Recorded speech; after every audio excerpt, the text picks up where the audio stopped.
Okay. Mic check. Mic check. Check, check. Hello. Hello. Okay. I'm going to assume the audio is running. Welcome to another fun-filled adventure of Tucci reads stuff. I've had this article on Wikipedia open on my tablet for probably a year and a half. And I just haven't gotten around to reading it, so I'm doing these kind of live recordings in order to motivate myself to read and do research. This one is Ghosts in Mexican Culture from Wikipedia, and I actually have a few different ideas relate to paranormal as it relates to Mexican culture, including a feature film that I'm writing called El Diablo. Um, and also one called Santa Muerte, based on the uh, what is the word for it? Non-judgmental supernatural character, the female interpretation of the Angel of Death.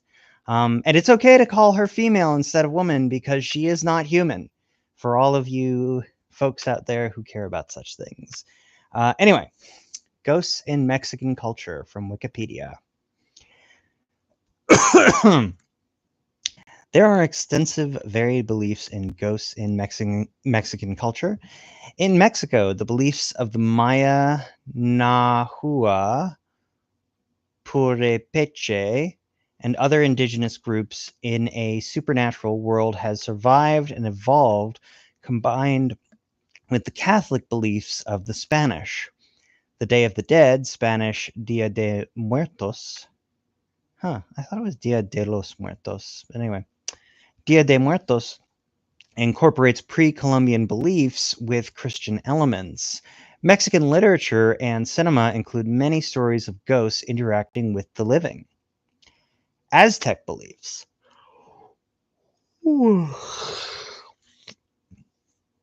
Like I said, I record these to motivate myself, not to be a polished product. After death, Aztec beliefs. After death, the souls of the Aztecs went to one of three places: Tlalocan, Mictlan, and the sun. The Aztec idea of the afterlife for fallen warriors and women who died in childbirth was that their souls would be transformed into hummingbirds that would follow the sun on its journey through the sky. Those who drowned would go to Tlalocan, the first level of the upper worlds. Souls of people who died from less glorious causes would go to Mictlan, the lowest level of the underworld, taking 4 years and passing through many obstacles to reach this place. Interesting. Mictlan, just on my own knowledge, Mictlan actually has some similarities to the idea of the Jewish afterlife. Basically, under Judaic beliefs, everybody goes to heaven, but they have to pass through a hellish place, and those who lived a good life go through that hellish place very quickly within a matter of seconds, whereas those who lived a poor life or made poor choices have to spend several years going through that hellish place, passing through many obstacles in the process. But it's interesting. Hummingbirds are the highest for warriors and women who died in childbirth, which is kind of fucked up if you think about standard gender norms. And then those who drowned would go to Tlalocan. Interesting. The Cihuateotl, spirits of human women who died in childbirth, this is still Aztec beliefs, by the way, who died in childbirth, were not benevolent. Of 5 specified days of the Aztec calendar, they descended to Earth and haunted crossroads, hoping to steal children whom they had not been able to have themselves. Interesting. I gotta sit up while I'm reading this. Um,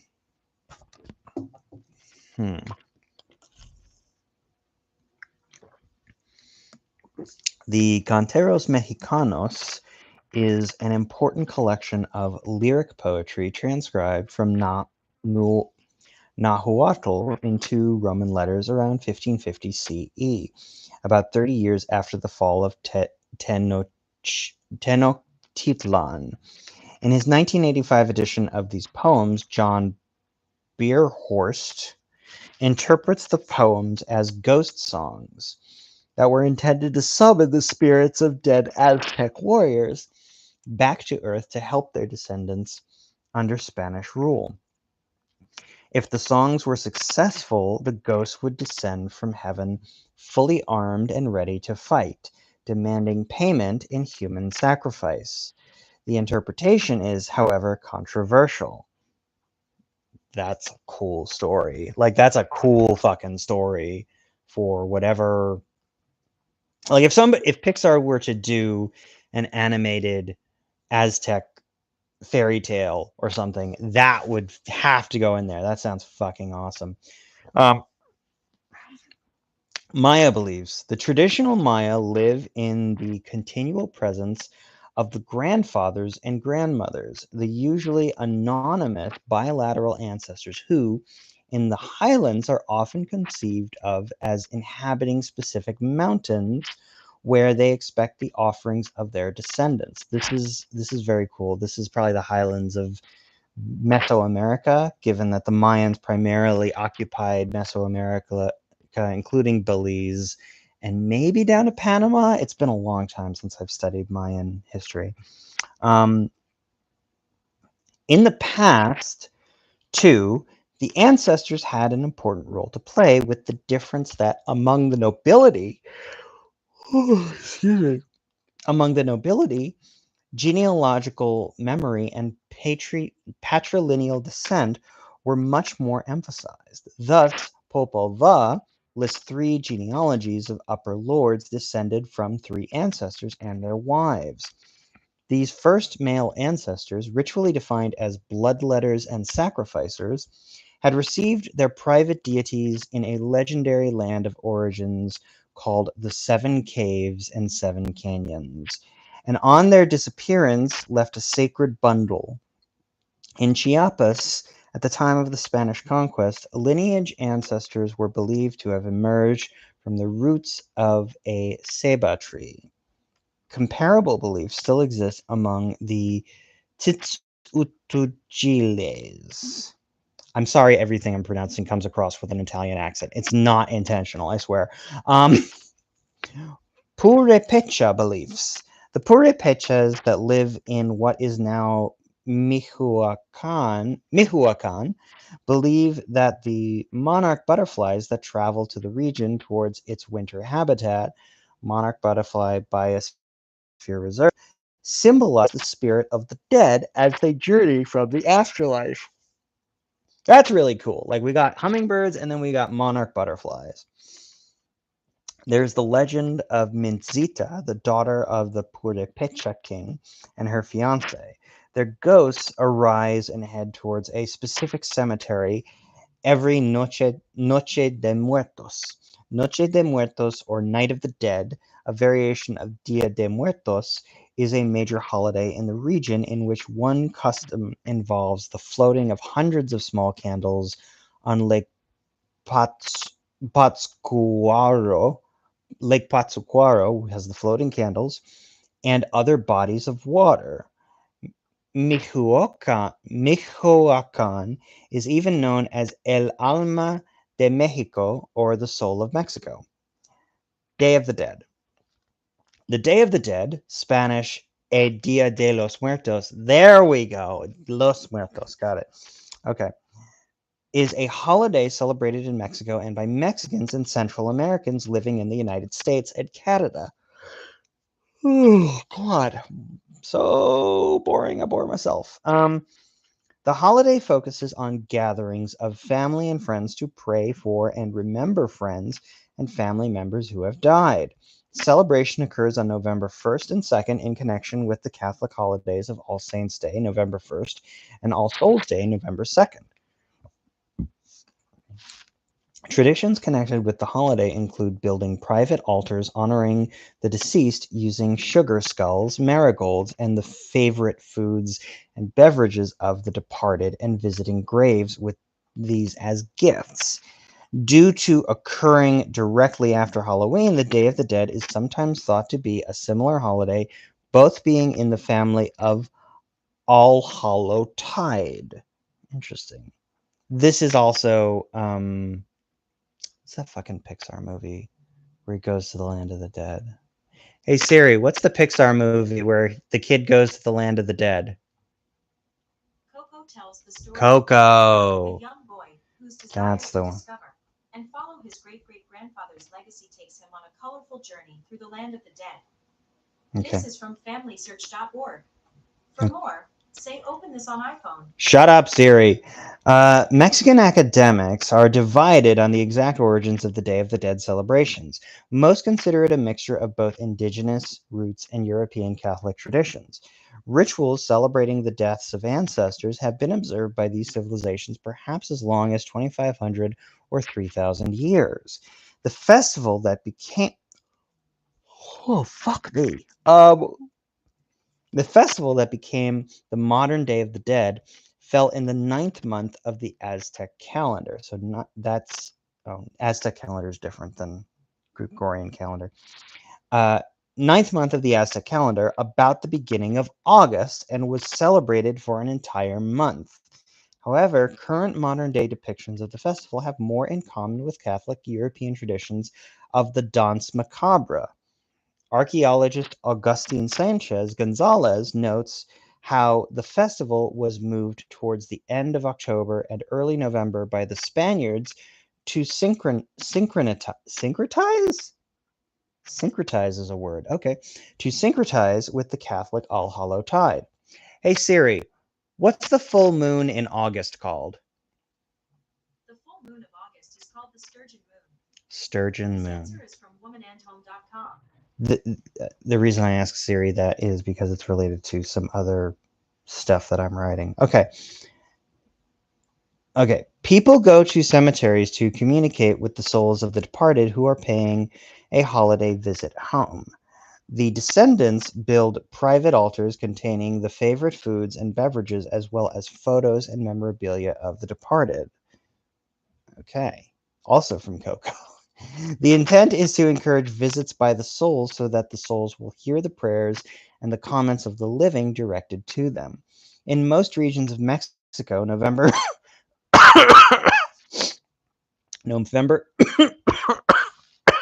excuse me.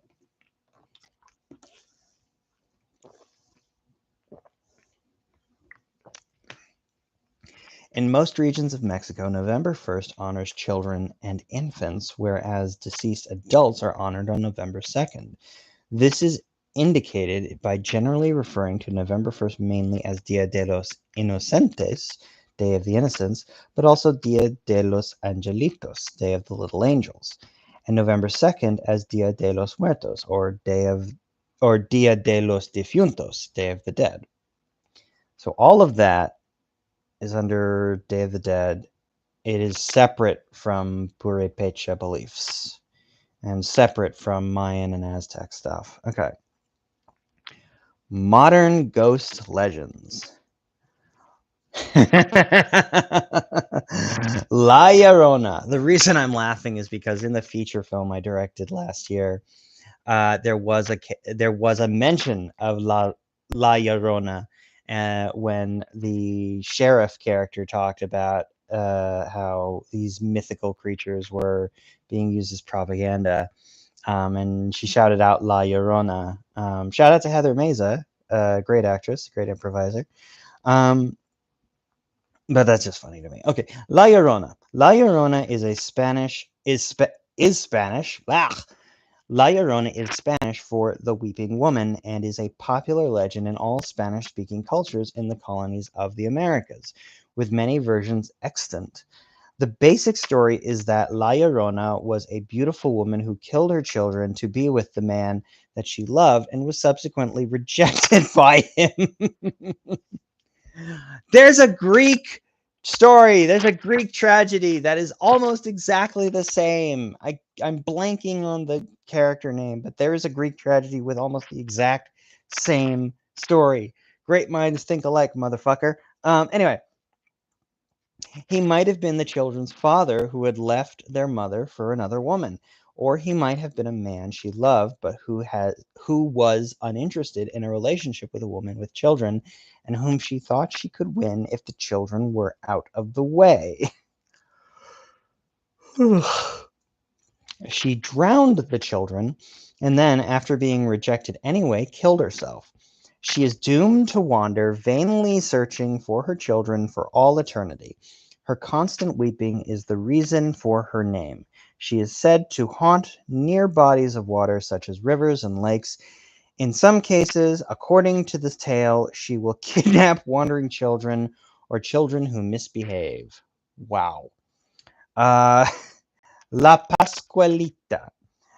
La Popular Store in Chihuahua, is a wedding boutique which is home to a mannequin that is allegedly an embalmed corpse.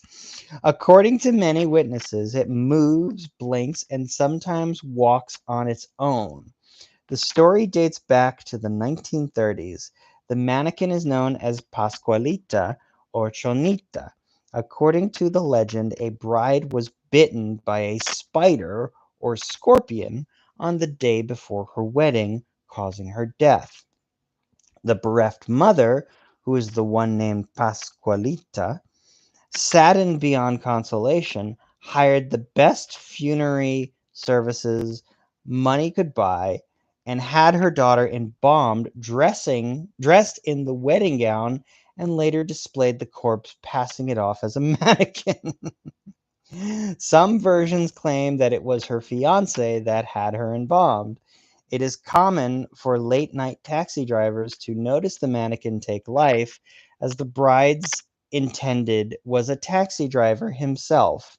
In 2017, the mannequin was taken out of the wedding boutique for the first time and displayed in Mexico City, Mexico, as part of Hotel de Leyenda's Victory Tour. Who the fuck is Hotel de Leyenda? Hey Siri, who is Hotel de Leyenda? Hotel D GmbH is a company headquartered Oh in no, that's not. Germany, which runs No. internet platforms for booking hotels. That was from Wikipedia. Should I keep going? No. La planchada is Spanish for the ironed lady. Contrary to what people may assume because of the legend's title, La planchada was not a woman who was crushed. Rather, it is similar to La Llorona. Legend says it was a nurse who was attracted to a doctor and he rejected her, or a disgruntled nurse, or a nurse who killed her patient. Many variations of how she was created exist, but one consistent theme is that her ghost appears in many hospitals, though mainly in the metropolitan areas, especially in Mexico City. Many hospitals, such as Hospital Juarez, claim she appears there in her old 1930s or 1960s nurse uniform, which is perfectly ironed, hence the name La Planchada, and heals patients in the emergency sections. Just as there are claims about how she was turned into a ghost, there are many others in which eyewitnesses claim she appears. Some say she emits a sort of glow. Others say she looks like a normal nurse. Others say she floats, while others say she walks normally, but her steps are never heard. This happens at night, and the next morning, patients feel better and are taken to another room for further recovery. Fucking seriously? When asked why they feel better, patients say that a nurse came and healed me. But no one in the hospital was either guarding the room or no nurse came at the time the incident happened. Vanishing Hitchhiker. In the Mexican version of the Vanishing Hitchhiker urban legend, the hitchhiker is a beautiful woman, Again, all of these are beautiful women. Okay. Beautiful woman who chats with a stranger in a taxi. When she leaves as a normal person, she leaves her address. When the person tries to reach the woman at her home, he is informed the woman is dead, and that it is also the anniversary of her death. Cemetery hauntings. Often there are ghost legends associated with the older cemeteries. For example, the Panteón de Belén, also Santa Paula Cemetery, a historical cemetery located in Guadalajara, Mexico, is the site of legends and night tours. The cemetery was opened in 1848 and it was formally closed in 1896. Legends that are part of the local folklore include the vampire, the pirate, the lovers, the monk, the child afraid of the dark, the story of Jose Cuervo, the nun, and many more. Wow. Okay. Next one is El Charro Negro, and that is the Spanish word for black. That is the context that this word is being used in. The char. Oh god, there's a whole fucking section on this. I don't want to. There's two sections. Jesus Christ. Oh man. Okay, I'm going to be using this word, but again, it is the Spanish word for black. That is the context I am using this in. El Charro Negro. The Charro Negro is a ghost of Mexican folklore that, according to popular traditions, is described as a tall man with an elegant appearance in an impeccable black suit consisting of a short jacket, a shirt, tight pants, and a wide-brimmed hat, who wanders in the depth of the night in the streets of Mexico on the back of a huge jet-colored horse. Oh, fucking hell. He is of Mexican orange. He is of Mexican origin and is related to the devil. It has also served as Mexican cultural inspiration for literature and cinema such as La Leyenda del Charro Negro. Origin of El Charro Negro. According to some, the legend of El Charro Negro arises from the syncretism in 1920 between indigenous and European beliefs. El Charro Negro represents the dark side of the human soul, a story that warns of blinding greed. This character was transmuted into dark deities by ethnic groups such as the Wixarka or Wixarka. If this were a Jewish term, it would be Wixarka. Among the fuck, fucking hell.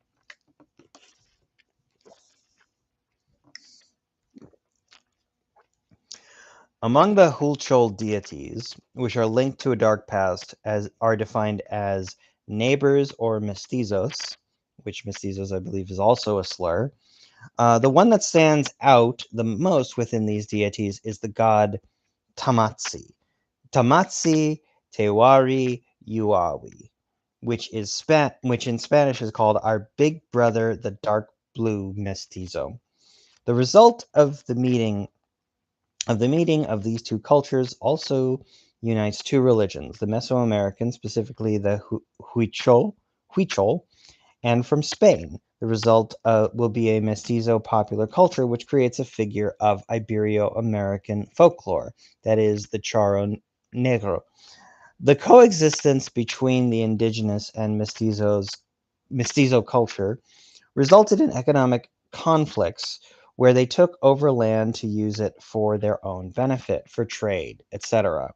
According to sociological records, the god Mestizo Azul within the indigenous culture, specifically within the Huichol culture, represents the stereotype of the colonizer who threatened his culture. The god Mestizo Azul is more powerful than the Huichol gods themselves. However, he is a despot, a collector, and does not know forgiveness. That's badass. Wow, okay. From a Mixtec perspective, okay, don't know what that word means, but all right. From a Mixtec perspective, it is said that El Charro Negro is the patron of the place, who lives on the top of the mountain, caretaker of the region. This individual does not have indigenous aspects. On the contrary, he tells us about characteristics of the colonizers, that is, a white man, tall and mounted on horseback. The Mixtecos speak of how dangerous it can be to find it. That is why they have the belief of carrying garlic to be able to drive it away. The Lord of the Hill punishes those who cause destruction in the forest, guards the treasures, and punishes those who commit greed. Such is the importance of the Lord of the Hill that the indigenous people asked for permission with offerings in order to obtain permission to work on their lands. The offerings consisted of cigarettes, mezcal, and food. This is very similar to the Eastern European Romanian strigoi, which I believe had a garlic weakness, but also had to be given offerings in order to cause rain or prevent rain on farmlands. Anyway, there is an anecdote recorded in the Sierra del Norte de Puebla where the indigenous people stopped working on a highway since the permission of the Lord of the Hill had not been requested. San Martin de Caballero is known in the cities as a saint who is asked for money with the phrase, San Martin de Caballero, give me a little money, while alfalfa is offered to his horse. While in the Mazatec culture, he becomes a nocturnal being where they explain that he is not a saint. He is known as the owner of the lands and the mountains. His characteristics are those of colonizers. He is white and greets in Castilian. Some nights he comes down to visit his animals and watch over the buried treasures. Those who wish to obtain money from this being must go in a state of indulgence. Wait. Those who wish to obtain money from this being must go in a state of indulgence, sexual abstinence, and offer cocoa or a turkey. San Martin de Caballero gives them instructions which include take his horse by the tail to the applicant's house and not say anything in 4 years. If this promise is broken, then the applicant's soul is condemned. He dies instantly, and San Martin de Caballero takes his body and soul to take them to work with him. Fuck.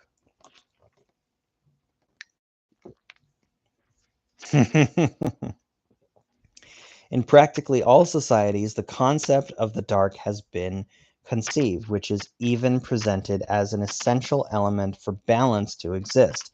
And this, the dark, is a kind of constant temptation linked to human passions, which could make man lose his reason, and as a consequence, lose himself or the luminous part of him. Fuck. That paragraph just, yeah, that's okay. I'm going to use that. In the Mexica worldview, we have the unforgettable cosmic battle between day and night, between light and darkness, symbolized by Tezcatlipoca, one of the four sons of Ometeotl, Lord of the Night, and Quetzalcoatl, also called with white Tezcatlipoca. Tezcatlipoca. With the arrival of Christianity in Mexico, dualism was also propelled with the figure of God and Lucifer, and in this cultural bifurcation, myths and legends arose about perennial temptation that is capable of making the soul perish. Jesus fucking Christ. Legend of El Charro Negro. According to the legend, the El Charro Negro continues to appear at night on the streets of cities or on rural roads. Being mysterious, he sometimes accompanies walkers, but if the person agrees to get on the horse or receives coins from it, his luck is given. It is an evil entity that receives this name for its dark clothing. He always appears dressed in an elegant black charro suit with fine details in gold and silver. He can be seen riding on his horse, the same color and animal whose eyes look like balls of fire. Fortunately, the charro negro only appears to people who walk alone, mainly at night. I need to see what a charro suit is. Wait, dark clothing, elegant black charro suit. Black charro suit.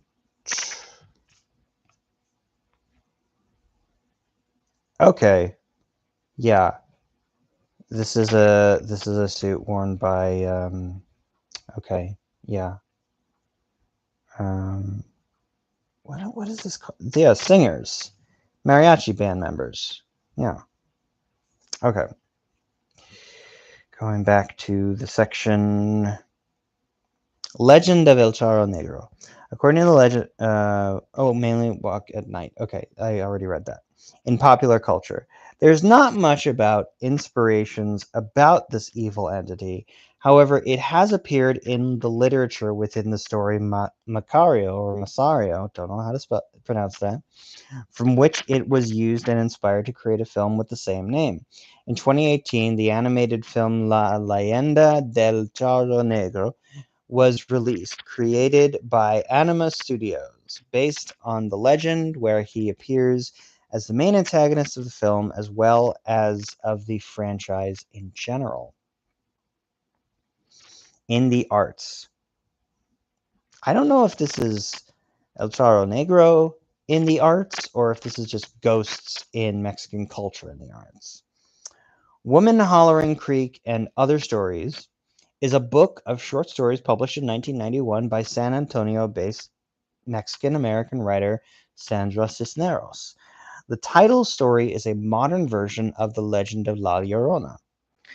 Hasta el viento tiene miedo. Even the wind has fear, or even the wind is scared. Those are the English titles. Is a 1968 Mexican horror film written and directed by Carlos Enrique Taboada. Taboada? Anyway, the film is about a ghost that seeks revenge in a school for girls. Fuck, that's creepy. A remake was released for the Halloween season of 2007 with Martha Higareda as the protagonist. Kilometer 31 is a 2007 Mexican horror film written and directed by Rigoberto Castañeda. The film is inspired by the crying woman legend La Llorona and legends about highway ghosts. The Cartoon Network series Victor and Valentino features many depictions of classic Latin and Mesoamerican culture in a more comedic and family-oriented manner. La Llorona appears in the episode Lonely Haunts Club 3 La Llorona and is depicted as suffering from empty nest syndrome. She is simply lonely and wants people to visit her, which the titular characters and their friends agree to do once a month. La Planchada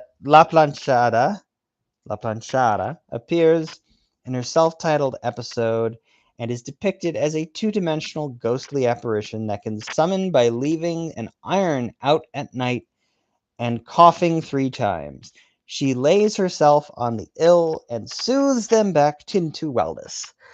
However, she has a moral standing as she threatened to flatten Victor out due to him inconsiderately spreading chickenpox to the other kids. See also Folk Tales of Mexico, Santa Muerte, and list of reportedly haunted locations in Mexico. Let's see how long this fucking video is so far. This video is 34 minutes. I'm going to check out the Santa Muerte article. Because that seems like a cool character. Oh, wait, I think I've already read this. Yeah, I did read this. Attributes and iconography, candles. Yeah, I did read this. Okay, so that is Mexican Ghosts in Mexican Culture. I hope you enjoyed that, including my coughing. Good night.